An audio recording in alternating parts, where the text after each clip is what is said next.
José Braulio, es un placer conversar con ustedes. A tus órdenes. Muy bien, ¿cómo analizas o cómo recibes los últimos acontecimientos que han ocurrido en nuestro país, pasando, bueno, por la reciente censura de la presidenta del Congreso, Lady Camones? Bueno, ya nada me sorprende de ese Congreso, ¿no? El nivel de infantilismo político existente, la verdad, no tiene parangón en la historia política del Perú. Que se censure a una presidenta del Congreso que forma parte de un partido por reunirse con su líder para ver la forma de beneficiar a una región, es la razón de ser de un partido político y no es de ninguna manera un audio que lleve a la censura de una titular del Congreso. Acá se está demostrando infantilismo en las bancadas de Avanza País, que es una bancada sin cabeza porque Hernando de Soto nunca da la cara, y hay un grupo ahí de parlamentarios novatos que por estar detrás del selfie, del like, del me gusta en sus redes sociales, hacen barbaridad y media, y de Restauración Nacional, donde su líder Rafael López Aliaga ha demostrado que no tiene nada de madurez política y por lo tanto impulsa este tipo de censuras que nada bueno le hacen al país. Este Congreso ya es absolutamente inviable. Ya no interesa quién sea presidente del Congreso. La crisis a la que nos ha llevado simplemente por un afán de protagonismo y de incomprensión de lo que es la práctica política no tiene ningún tipo de antecedente. Ingeniero Juan, ¿cómo está? Muy buenas noches, bienvenido también. Jessica Flores lo saluda. ¿Cómo estás, Ingeniero, Jessica? vemos ahí un panorama también como que se quiere alabar al Congreso, como que si el Congreso ha tomado una decisión extraordinaria, como que si está dando el ejemplo al tomar este tipo de decisiones, cuando sabemos el tipo de gestión que está realizando. Bueno, la verdad es que el Congreso, como te decía hace un instante, es un Congreso inmaduro, infantil, sin ningún tipo de articulación política, que es parte del problema porque durante todo este tiempo se ha negado a impulsar con seriedad censura, por ejemplo, contra el premier Aníbal Torres, que sigue haciendo de las suyas, o impulsar una investigación firme, concreta, directa, al fondo del asunto con Pedro Castillo. Se hacen de la vista gorda. Tienen detenidas las acusaciones constitucionales contra Pedro Castillo o la señora Boluarte, tienen detenidas las eventuales censuras contra el señor Aníbal Torres, permiten que se vaya a burlar del Parlamento in situ y no han ejercido ningún tipo de control político, en absoluto. Y lo único que desean es quedarse hasta el 2026 gozando de sus prebendas, de sus grandes sueldos y sin dar al país ningún tipo de alternativa, ¿no? Por eso decía, si hay un problema en el Perú, ese es el Congreso, porque Pedro Castillo hace lo que se le da la gana, porque simplemente el Congreso se lo permite. En esta coyuntura, digamos, se habla de vacancias que al final no resultan, interpelaciones van y vienen. ¿Cuál sería, digamos, según el análisis de Juanche Cheput, una solución constitucional, si se puede llamarlo de esa manera, a la actual crisis de nuestro país? Hay varias soluciones constitucionales, políticas y reglamentarias. Yo escucho a los congresistas permanentemente decir necesitamos 87 votos. ¿Quién dice que necesitan 87 votos? Ellos necesitan una mayoría simple para destituir al presidente si impulsaran las denuncias constitucionales que están en la subcomisión. Me refiero a aquellas referidas a la traición a la patria, porque este señor quería cederle terreno a Bolivia para que saliera al mar. Eso está completamente detenido. El congresista Soto presentó su informe en la primera semana de agosto. Y fíjense ustedes en la fecha en la cual estamos. ¿Recuerdan ustedes el incidente ese de la señora María del Carmen Alba con Isabel Cortés que le jaló la manga? Bueno, ese día él había presentado su informe. Ya pasó un mes y no se tramita según el reglamento, dentro de los próximos 5 días. Y por otro lado, si ellos se quejan de los 87 votos, lo único que tendrían que hacer es reformular el reglamento del Congreso. Y eso también se logra con mayoría simple, para pasar los 67 votos a mayoría legal, que serían 66, pero tampoco lo hacen, porque es un Congreso ocioso. Y yo creo que ellos han censurado a la señora Lady Camones, porque en el audio dice, es gente que quiere ir a la playa, es gente que no quiere trabajar fines de semana, es gente que en el feriado largo no se ha querido acercar, que para todo piden bono por aquí, bono por allá, es decir, están pidiendo dinero por aquí, dinero por allá. y que cuando se les pide que colaboren con los procesos de investigación o de trámite o documentación o reuniones de las comisiones simplemente no hacen nada. Entonces yo creo que eso los ha encolerizado, los ha alarmado, porque Lady Camones los ha delatado, entonces por eso han procedido a censurarla. No por un fin noble, sino simplemente para deshacerse de ella, porque evidenció la forma como se comportan estos congresistas. ¿Cómo ve el movimiento ahora de la elección de la nueva presidenta o presidente del Congreso? Jessica, es intrascendente quién sea. Yo he señalado que este Congreso está maleado, es decir, ya no tiene solución. Y voy a señalar por qué. En un Congreso uno argumenta, uno convence, uno polemiza, uno se dedica a buscar, a tejer algún tipo de alianza para impulsar un proyecto de ley. Si en este caso el objetivo es vacar al presidente y no hay los votos, uno se dedica a tejer esa censura sobre la base de las conversaciones con los congresistas. Pero ¿qué pasa si los congresistas tienen problemas delincuenciales? ¿Qué pasa si los congresistas saben que si cierran el Congreso o lo disuelven o acortan su mandato y se les acaba la inmunidad, ellos van a la cárcel?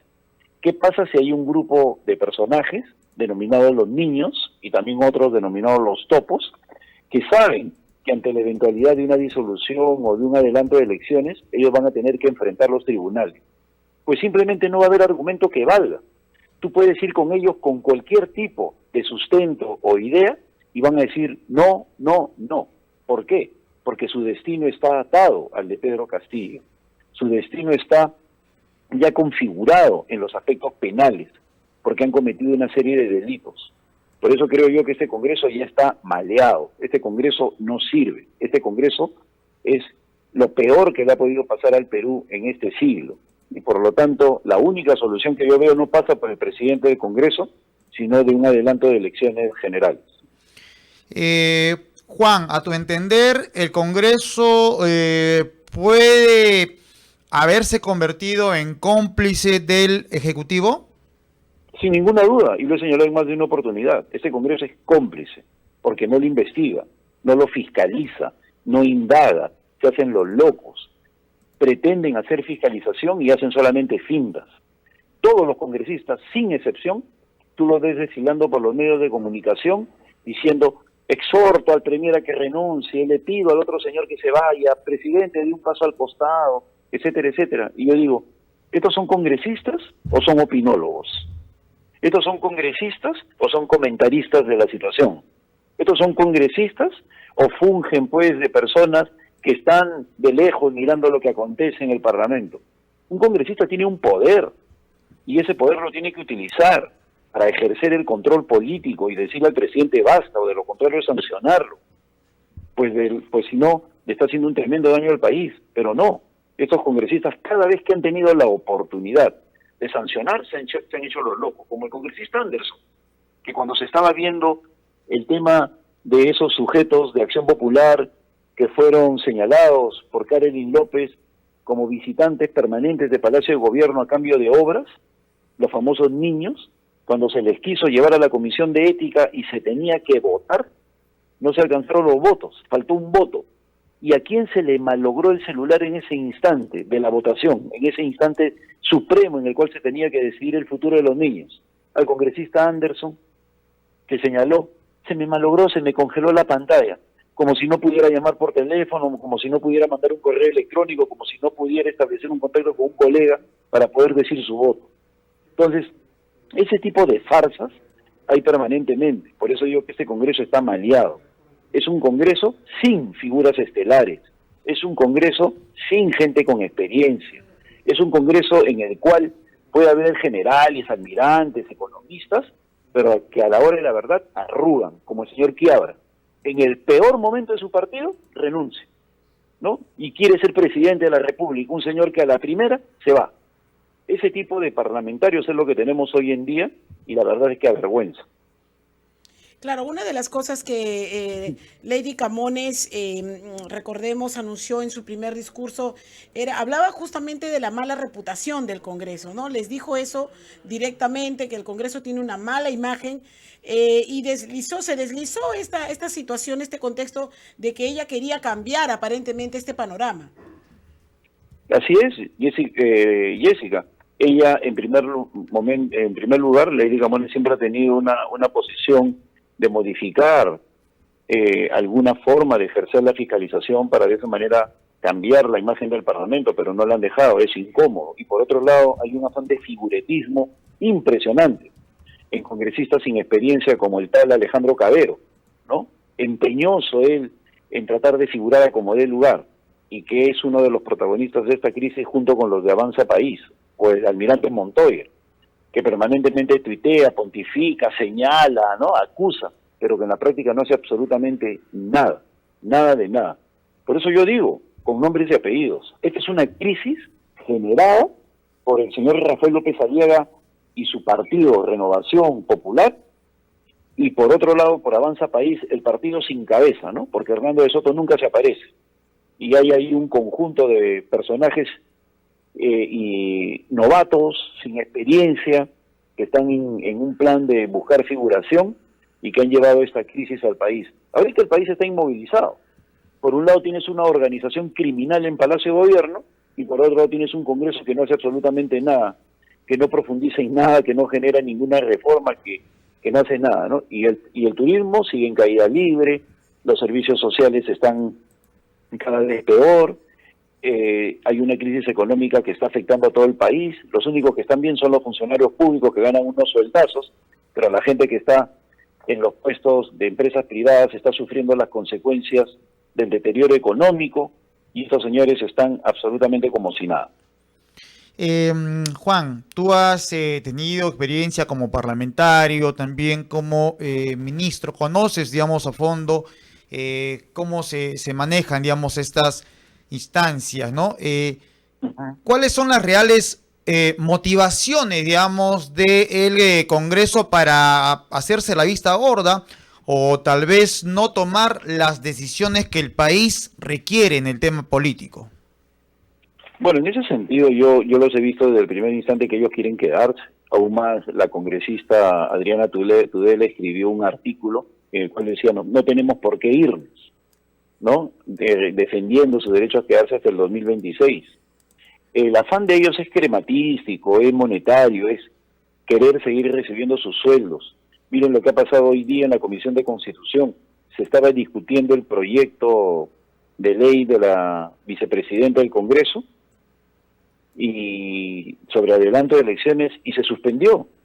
Y la congresista Digna Calle tuvo que salir a decir en los pasillos del Congreso, me piden que retire mi proyecto, me exigen, ¿no?, que lo saque de discusión porque quieren quedarse. Y en su argumentación ella señaló, seamos realistas, si nosotros no nos vamos la gente nos va a sacar, y es lo que yo siento. Ya hay un nivel de indignación en la población tremendo, estamos de crisis en crisis, y ante una situación, como te decía al inicio de nuestra conversación, tan cotidiana, tan sistemática, o sea, tan de rutina, como la de que un líder político se reúne con su bancada para pedirle algo para la población en la cual está inmerso, en este caso Trujillo, se arma un escándalo. Entonces, ¿para qué sirve un político? Para sacar licitaciones a dedo, para pedir coima. O sea, no hay nada corrupto en el audio que afecte a César Acuña. Él se siente y dice, este proyecto va a beneficiar a Alto Trujillo, quiero que lo saquen a la brevedad. Esa es la función de un líder político. Eso es lo que hacen sistemáticamente, acá, en Inglaterra, en España, en Italia, en Bolivia, en Chile. Un líder político da tareas. ¿A quiénes? A su bancada. ¿Para qué? Para beneficiar a los pueblos que representan, a los distritos que están esperanzados, a aquellos que están buscando algún tipo de mejora. Y acá, ¿qué hacen estos señores cuando se ejerce la política en su verdadera dimensión?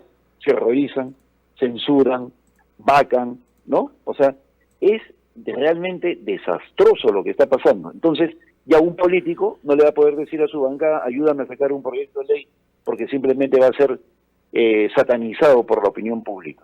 A ese nivel de deterioro hemos llegado.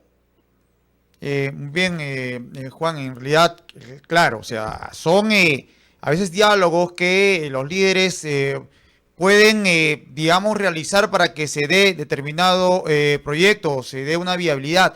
Pero en el otro lado, en el Ejecutivo, pues hay fuertes indicios, hay colaboradores eficaces, ¿no?, que apuntarían a la figura y al entorno, digamos, del presidente de la República, pero, digamos, algo pasa que los congresistas no quieren ver, digamos, la dimensión real de esa situación que está ocurriendo.